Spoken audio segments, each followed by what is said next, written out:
बातमी पाहूयात. पुणे, नाशिक आणि छत्रपती संभाजीनगरमध्ये सीएनजी दराचा भडका आता भडकलेला आहे. पुण्यामध्ये सीएनजीचे दर 2.50 रुपयांनी वाढले, तर छत्रपती संभाजीनगरात सीएनजीच्या दरात 2 रुपयांची वाढ झाली आहे. नाशिकमध्ये सुद्धा सीएनजीचे दर 1.5 रुपयांनी वाढलेले आहे.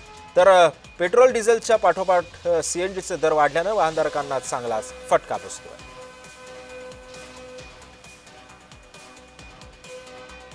त्यामुळे सध्या राज्यामध्ये सीएनजीच्या दरामध्ये सुद्धा आता वाढ झाल्याचं चित्र आपण पाहतोय. पुणे, छत्रपती संभाजीनगर आणि नाशिकमध्ये सुद्धा या सीएनजीचे दर आता वाढल्याचं चित्र आहे.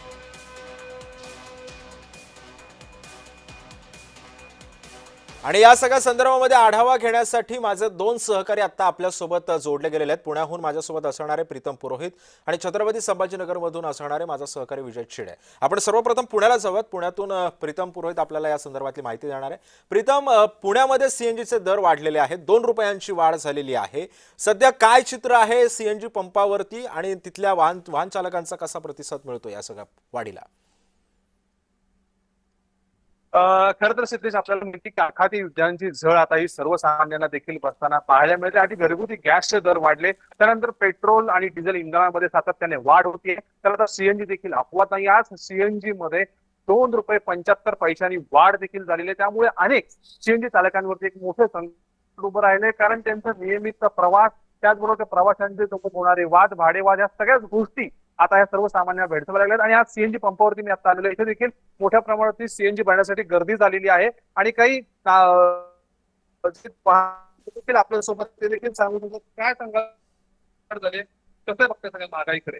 महागाई एवढी वाढली की आता गॅसचे भाव, पेट्रोलचे भाव, परत घरात सिलेंडर झालं, त्याबद्दल आता काहीतरी ऑब्जेक्शन घेतलं पाहिजे.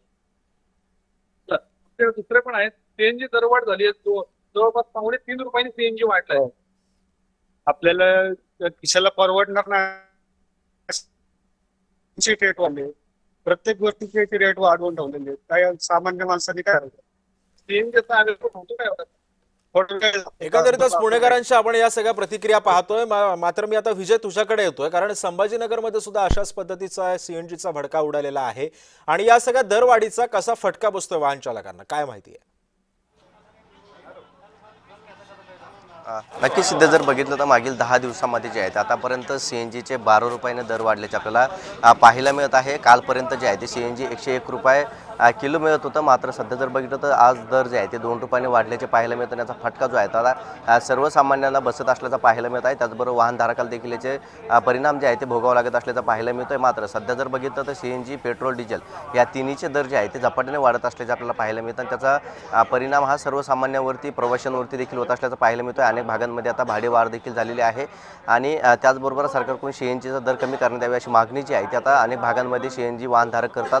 मात्र काही पेट्रोल पंपावरती जर बघितलं तर सीएनजी याच्यावरती सीएनजी देखील मिळत नाही. 2 ते 4 तास उभा राहून रांगेत उभा लागतं. मात्र त्यानंतर देखील सीएनजी जो आहे तो आता कमी मिळत असल्याचं सांगितलं जातं. आणि त्यामुळे सीएनजी मिळत नसल्याचा परिणाम जो आहे तो आता वाहन चालकावरती बसत असल्याचं पाहायला मिळतोय. सिद्धेश, नक्कीच धन्यवाद विजय, तू दिलेल्या सविस्तर माहितीबद्दल.